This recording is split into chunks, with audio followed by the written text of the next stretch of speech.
They left me to perish, and that would be the best possible outcome. There was a chance in the darkness of night I'd be able to slip away unnoticed. A distant howl warned me that coyotes were lurking about, ready to pick the bones of the dead and dying. Their yellow eyes peered out, circling and waiting for the living to leave, all ready to sink their teeth into us. I saw at least 12 separate pairs of them. I didn't know what was worse, to be eaten alive, or to become the plaything of a raider. I saw what happened to those they claimed as their property, intimately close. I lay in the dirt in a puddle of my friend's still warm blood, forced to lay in it while it coated my lips, and I tried not to taste the metallic liquid.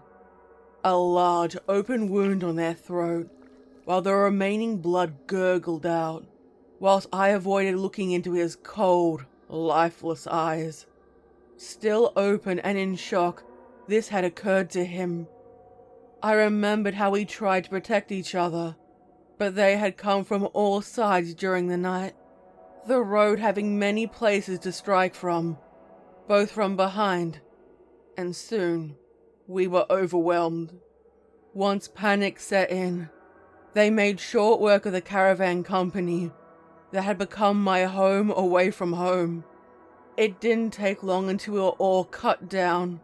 The raiders moved from body to body, stealing weapons and looting whatever valuables we still had. They stripped the bodies of clothing, boots, and any valuables they could use. They laughed loudly, bellowing into the night, enjoying taking the hard-earned rewards for themselves. Pure plunder. I lay limp, ignoring one while they copped a feel of one of my breasts, whilst in the process of looting my body. A necklace pulled from my neck, my money stolen, and all that remained was a knife hidden under the corpse of a colleague. My firearms had already been taken from my dead hands. Without a clear shot, it was pointless to shoot. For a moment, I thought one of them realized I was still alive. He stared down at me, kicked my leg, and waited, as though looking for a reaction. I allowed my body to go limp, moving with the motion, only to have him kick me harder. Resisting the urge to wince, he sought out better entertainment than me. I had to slow my breathing down to conceal it. Between it and my rapidly beating heart, I was uncertain whether or not I'd survive. They weren't interested in taking slaves this time, or prisoners to ransom for coin and supplies. Drunk with victory and high from stimulants, two of them embraced each other, kissing, before falling into the blood and gore to complete their amorous union. She wiped blood from her bare chest, rubbing it down her body before sucking it off her fingers and offering it to her lover, who eagerly lapped it all up. My fist clenched, looking away and waiting for that precious chance to leave, allowing my mind to leave my body, and laying limp. Better that they not realize I was still alive, close enough for concern. Fires and metal drums were lit, with a leg cut from a slain companion, draped over the barrel to cook it. The aroma of sizzling flesh filled my nostrils, and I had been proven wrong. A fight had broken out among them, fighting over the prime pick of the spoils, only for the leader to stake his claim. As far as I know, I was the sole survivor. Fortunately for me, another raider gang, the Bone something or other, heard the noise, and with wolf-like howls, they ran out of the darkness and came to pick off their rivals. It was a fool's errand trying to keep up with them all. They slaughtered, absorbed, or joined each other constantly. However, The brutality was always the same. They fired from the open areas and ran over with their baseball bats and machetes. I couldn't tell how many there were. There were screams and gunfire coming from the edge, and the raider who had been looting closest to me was shot in the shoulder. She clutched her injury before she was struck down with a machete. She reached up to try to stop it, only for strike after strike to come down on her head. The crack of bone rang out. Her arm flailed with every motion, and soon she too was deceased. Her body dropped lifelessly before me. Her arm draped over my torso, and still I had to wait. In the chaos, I watched for an opportunity, and I hoped to see them someday, solely for the hope of revenge. I lay in silence, only when they were too focused on each other to notice me. Crawling on my elbows, I dragged myself away from the carnage and hid behind a large boulder to conceal myself. My left forearm was injured. Pressing on it, I tried to stop the bleeding, and I didn't bother waiting to see which faction would win. I turned and made my way, risking my fate with the coyotes. Fortunately, I wasn't left with nothing. The distractions had proven to be beneficial. My clothing, my trusted water canister, and knife were all I had. A chorus of coyotes' sharp barking howls emitted around me, causing me to hold up my knife, ready to strike down. A pack of them circled around me, snapping their teeth at me, trying to gauge any weakness. My fingers ached. Blood loss took its toll on me, and soon I was on the ground with fangs close to my face. I heard a sharp crack, reaching for my knife before it was taken from me, and soon the grogginess claimed me. Waking up, my vision blurred, and realizing I was still alive, I jumped up, sought out a weapon immediately, and was ready to fight. My gaze darted around for any enemy to defend myself, only to discover that I was safe and alone.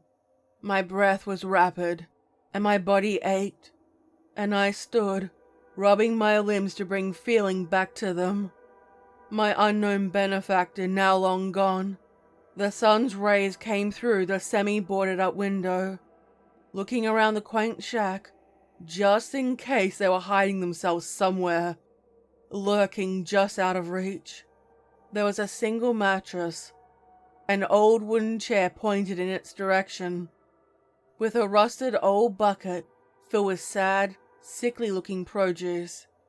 Whoever they were, they tried to make it look like a comfortable home. An old torn rug on the floor, a painting with a questionable red stain on it, no doubt a hint of what had happened to the previous occupants, and a bedside table with a vase of a dreary, plastic flower gave it a loosely homely feel. I found a handwritten note on the coffee table, with stab marks, and smeared with gunpowder. It read as follows: "You'll never see me in person. Take what you need and heal up, then set out on your way. Be gone by morning, or you won't like what happens." No greeting nor any name given. It wasn't clear when the letter was written, or how much time I had left. I didn't want to wait to see what they meant. My wound on my shoulder ached, but it was patched up. Putting my nose close to it and giving it a sniff, it wasn't infected, and had been disinfected. The aroma of the antiseptic, with a small bottle of alcohol and clean bandages were left behind, and it made me increasingly suspicious of the person's intentions. No one did anything out of the goodness of their hearts. My clothes too were also changed. Instead of the traveling clothes with minimal leather armor, I wore a pair of weathered jeans with a loose plaid shirt with a reddish-brown stain on it. It had a circular piece of stitchwork. no doubt from a bullet wound. After a quick sniff, I realized they too were cleaned. Standing up, I looked outside and saw the road I'd been traveling on with my now deceased caravan. In the morning light, it looked peaceful, happy. Ignoring the pain that riddled that road, the cabin was hidden, concealed by 2 dry shrubs that had seen better days. Tucked up on a mountain, it would have been the perfect vantage point for defense, or to launch attacks on people traveling along the road. My Grams always told me to pay my debts. Unfortunately, I didn't have anything to offer. A bottle of water and a tin of canned meat were left out for me. Opening the bottle, I sniffed the water and guessed it was fresh. There was always a risk of poison, but why go through so much effort to keep me alive? I polished it all off, pocketing the can for later on, despite how hungry I was. I opened up the cupboards for some sign of whose place I was in. Finding nothing exciting or identifying, I stopped. Looking out at the red horizon, I saw the sun was in the middle of the sky and realized I had overslept. The phrase, "take what you need," meant I was more than willing to fill my pockets with whatever I wanted. I looked around for a hidden compartment behind the painting. Finding it, it creaked open, and I found the space mostly empty, except for a pistol, some ammo, and a machete. I took the machete and a rather beaten up pistol. Not great, but it would do in a pinch. Carefully, I opened the door, ready for traps, and leapt backward, only to receive quiet in response. Feeling silly, yet alive. Using my leg to hold open the door instead this time, and jolted through. Out into the wastes. A stray tumbleweed rolled past me, and instantly, I felt the sun's burn on my skin. Normally, I never would have ventured out during the harsh midday sun. However, the raiders were likely sleeping or resting their wounds. Traveling alone on the road was foolish, yet I had no choice. Each of the local towns were too far away to make it with my meager supplies. However, now I had a better chance of survival. Looking back at the building that served as my unofficial temporary home, I made my way to one of the local pit stops, at a crossroads of the main trading routes. A rusted sign hung, with arrows in all directions. A couple of rusty shacks now looked luxurious, with the promise of food, water, and shelter.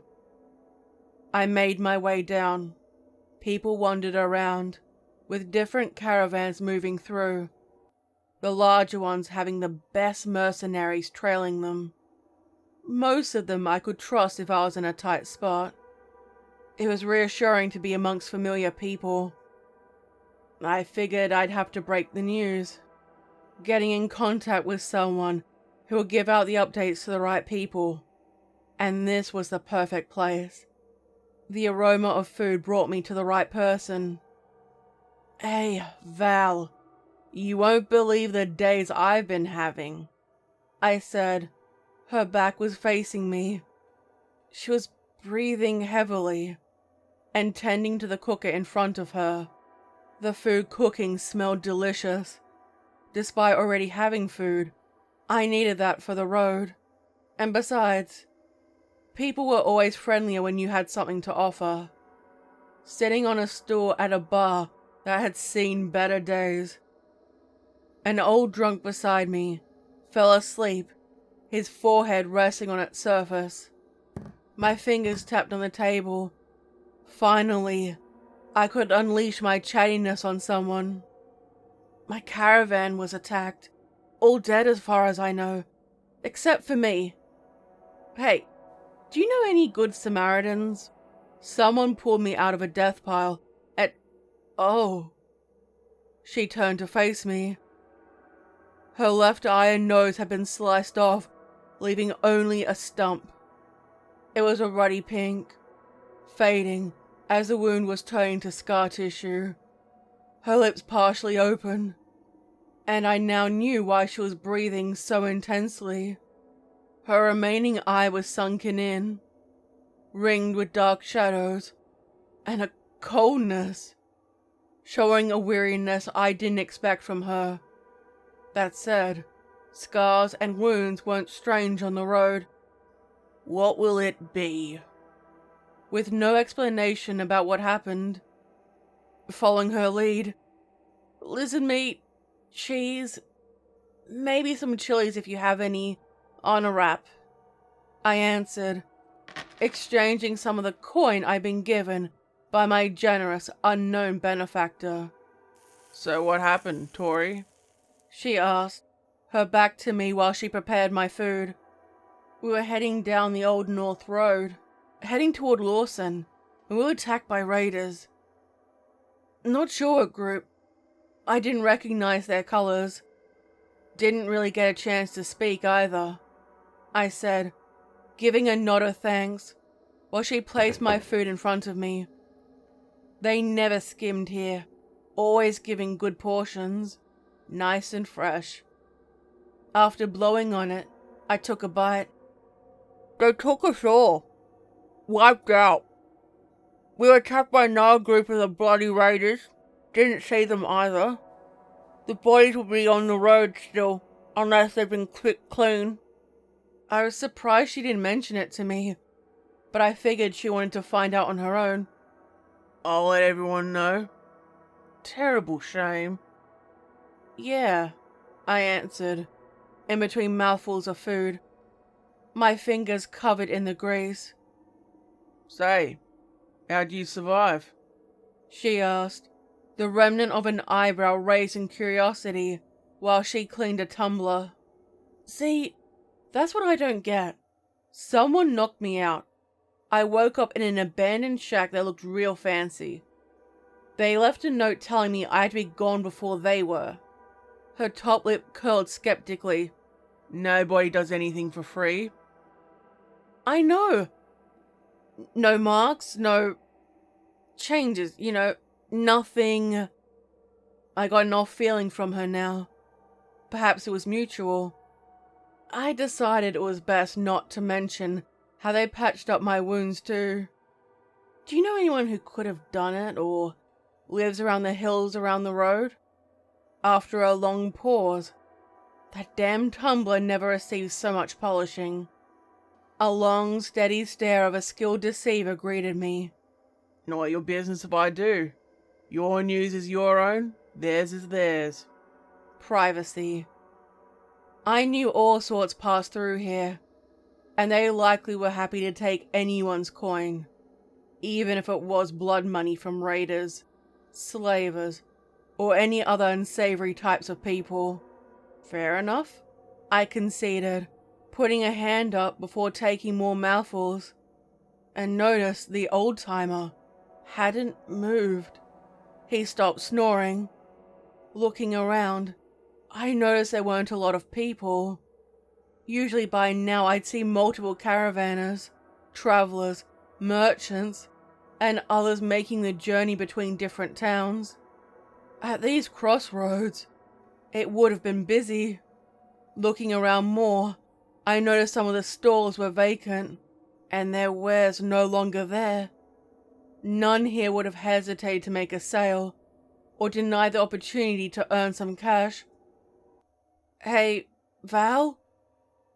What's happening? I turned back to see the barrel of a weathered pistol aimed at my face. Eyes wide, I put my hands up to show I was unarmed, which was a lie. I'm sorry, gotta do this to you. It's me or you. Get up. She responded, gestured for me to step aside, and at such close range, I knew running would still run the risk of being shot. I stood, stepped backward, and realized the old man was dead. The vacant stare in his eyes, gazing out at the world. His drink spilled, wetting his beard, and his arm dropped limp at his side. Blood pooled inside them, leaking from them, and I recognized it as being poison. It'd be cruel to do this to him. Keep walking. Hands up, no funny business. Okay, I kept my hands up. I didn't need to turn around. I could sense the gun aimed at the back of my head. A tingling sensation. And I walked, realizing I was being herded to the back of the sheds that served as bunks for people traveling through. I hadn't looked back here for some time now. There was an iron cage filled with people. I saw some of their regular customers, along with strangers, victims chosen at random on the road. What the fuck? I whispered, instinctively stopping when I got too close, and she smacked me with the pistol. I said keep moving. Why? Why do this? The answer was likely simple. Coin. Thus, that was what I wanted to appeal to. These are your customers. When I noticed two others who had been part of the tiny community. Grant, a giant bear of a man who managed the bar and was missing his ears. His beard had been shorn off, leaving bloody scabs on his face. The other was one of the merchants. I don't remember his name. The latter was physically strong, capable of driving even the most rugged of wanderers away if the need arose. Neither, I'd say, would be an easy target. Who, or rather, which group could have done something like this? With my hands up, I felt the knife and machete removed from their scabbards. My pockets made light, and they even lifted me up to remove my boots. Wait, who did this? Why are you doing this? Get in, Val insisted, her voice weary, and I was shoved inside with the others. The door crashed and locked behind me, leaving me with the other captives who didn't meet my gaze. Val, I pleaded, a hand reached through to her. A weary face greeted me, water in her remaining eye, and it looked like she wanted to say something before she left. I watched her walk away. Hey! Hey! Hey! Last person who did that got their tongue cut out. A low growl warned me from the corner. Not looking at me, I saw they were a soldier, or perhaps wounded the corpse of one. Her back rested on the side of the cage, a leg extended. Otherwise, other people concealed her from view. Instantly, I shut up. We were given water in a trough. They ignored us when we questioned them when they came close. And being forced to stay trapped in the sun was a nightmare. Our skin burned. And one of the boys took pity on us and put up an awning to help us. Barely a little. He didn't look at us before running off to his parents. My stomach growled, other than adding more unfortunate souls to our ranks. We never saw them anymore. The same cage had a sickening aroma now. People unable to leave were forced to relieve themselves here among the others. One spot at the end reserved for people wishing to do their business. I expected a large group to come for us, but instead, it was a polite, almost reserved-looking individual with a fine dress. She carried a parasol to protect herself from the sun, her lips painted red, and sandy-colored hair curled into a bob, framing her face. She regarded us, a skilled eye, examining us, a lit cigarette between her fingertips hanging to one side, a hand on one hip, resting there, and she wore a clean knee-length dress. It was stark white. She stood alongside Val and Grant, who both stood behind her. Physically, they could have easily overpowered her, yet mentally she took control.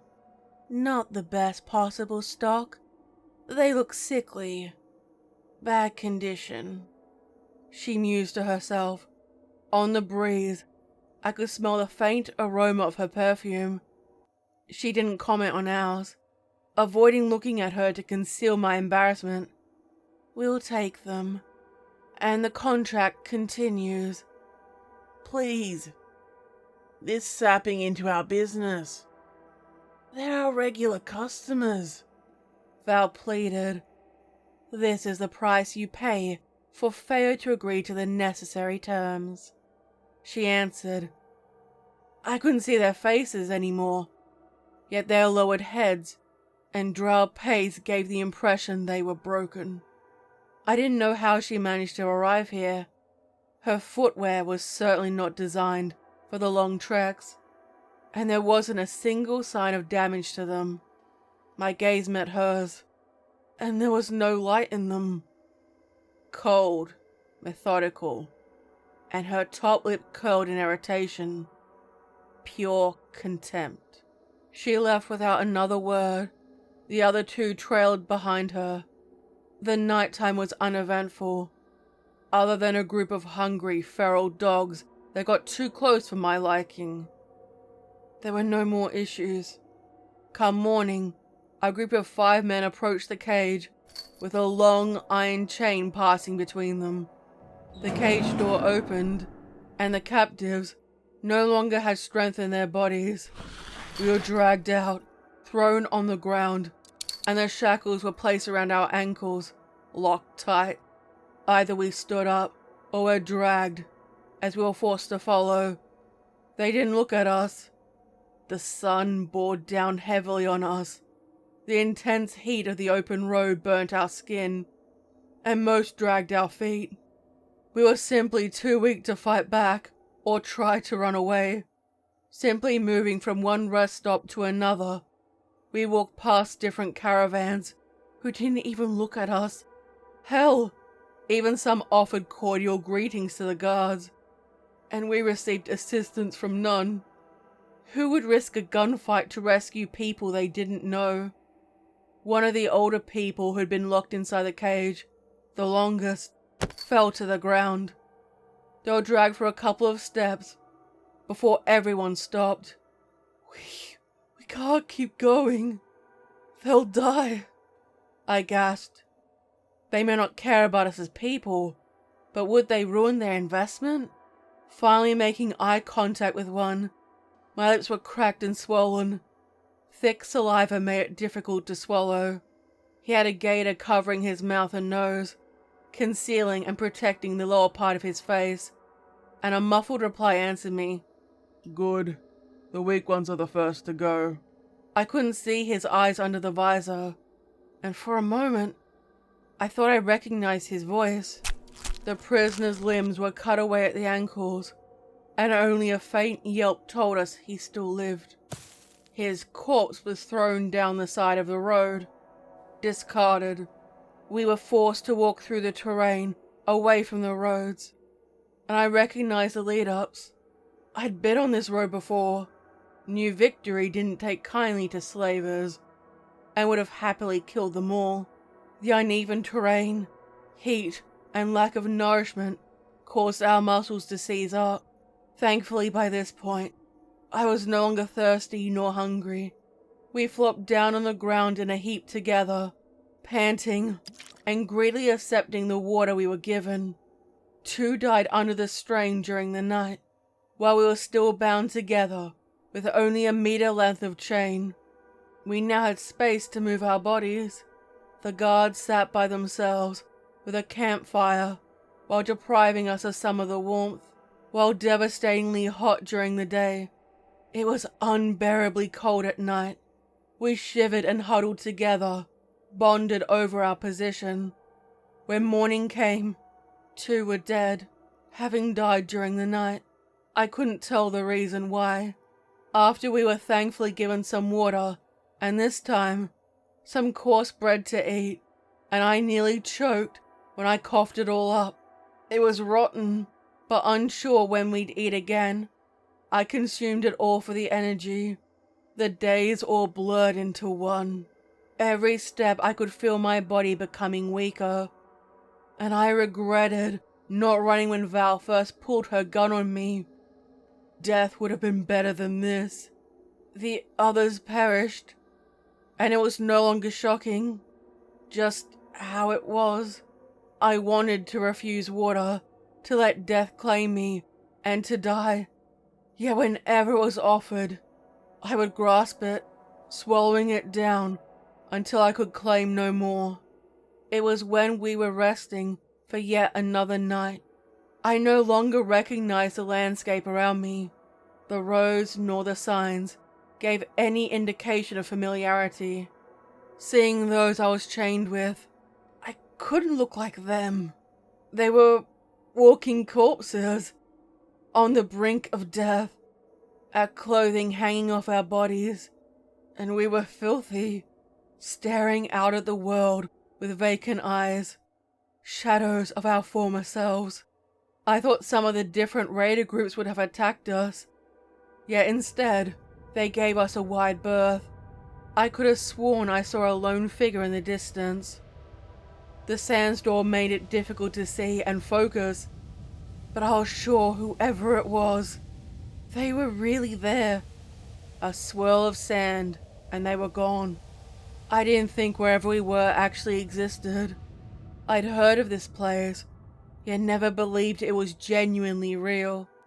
We were led through the gates of Atora, a city that stood in the desert, supplied by a natural and apparent endless spring of water.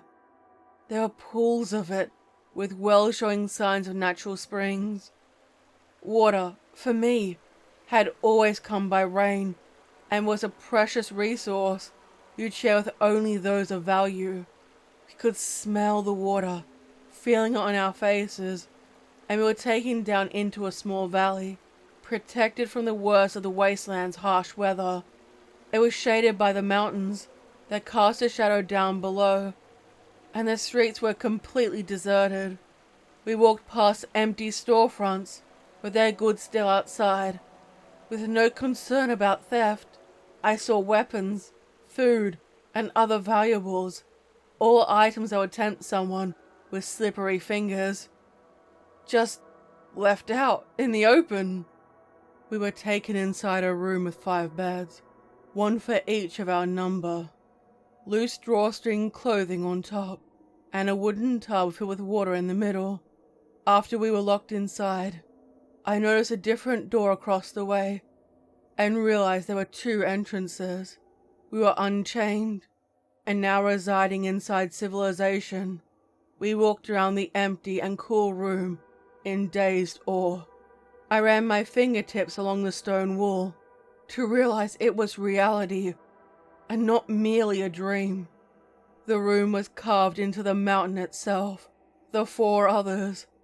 I didn't hear their names, nor did I ask about them. They also dawdled around the room. Unwilling to let it pass by, I stripped off and used the water to clean the grime from my body, gradually feeling more human, and soon the others joined me. Once clean, I dressed in the loose tunic and drawstring leggings. Sitting on the bed, it felt strange to be back on one once more, and I lay down, aiming to rest for barely a moment. I woke to the smell of hot food. Wooden bowls of thin soup with coarse bread provided, seemingly out of nowhere. Instantly I got up and ate. Sure, it could have been poisoned or tampered with in some way. Yet hunger drove us forward. Now with renewed nutrition, I tested the door and tried to push it open, only to find it had been locked. There was a solitary window that looked into a small courtyard filled with greenery, desert flowers that bloomed and were tended to. Myself and the other captives still did not bother to learn about each other. Soon 3 of them blinked, twitched, and curled up into small huddled masses. No doubt whatever was in their food caused their deaths.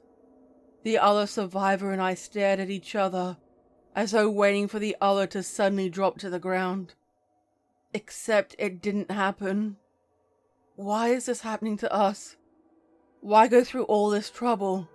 I asked him, a younger boy in his late teens, who responded with an unknowing shrug, and the door creaked open, with no visible person entering. We looked at each other in confusion. Then, barefoot, I walked toward it and peeked out the long, semi-dark corridor, barely lit. I knew we were expected to walk down it. "Stay here. I'll see what is out there," I said, stepping outside, and hissed when a sharp, sudden cold greeted me. I took 2 steps, listening for any signs of people, when the door slammed shut by an unseen force behind me. I heard his frantic screams. He hit the door, and then the walls with his fists, striking them, all in an attempt to escape. I couldn't see what was happening. On the opposite side, I too struck the door, until it dawned on me that the screaming had finally stopped. I realized death must have claimed him. My hand lowered, and stepping back from the door, I was the last. Making my way down the long corridor, I saw a door at the end. I figured this was part of a game of theirs, that I would be their final piece of sport. Rage and adrenaline spiked throughout my body. My fists clenched and trembled, opening the door at the end, barely a crack, to peep inside, to see an empty room. I opened it completely, and saw a group of people standing there in a semicircle. Healthy, clean, tall, all rarities from my part of the world. They wore loose clothing similar to what I was wearing, and my eyes darted around, waiting for someone to strike. They clapped, smiling, and a well-dressed woman stepped forward, her face tattooed in semicircles, as was her chest and arms. Some of them were numbers, and symbols I didn't recognize. "Welcome and congratulations. Your new life is about to begin." She unveiled her hand to me. I hesitantly took it in mine. There were no blemishes, nor signs of coarseness. It was perfectly soft in harsh contrast. Not that she showed any signs of hesitation. I was nearly too stunned to speak. Where am I? With the grandchildren of Artoria. I hope you enjoyed this story. So, what did you think of it? Let me know in the comment section down below. Also, Happy New Year, everyone! I hope this year brings you lots of success and happiness and all that good stuff. Also, if you haven't yet, why not drop a like, hit the bell, subscribe, leave a comment, all that good stuff. It really helps me out. Also, if you would like to support my writing and my videos, why not become a channel member or a Patreon subscriber? Both of them get exclusive perks, including custom videos, use of emojis, and other bits and pieces. Stay safe, my little spooklings. And remember, I'll be watching you.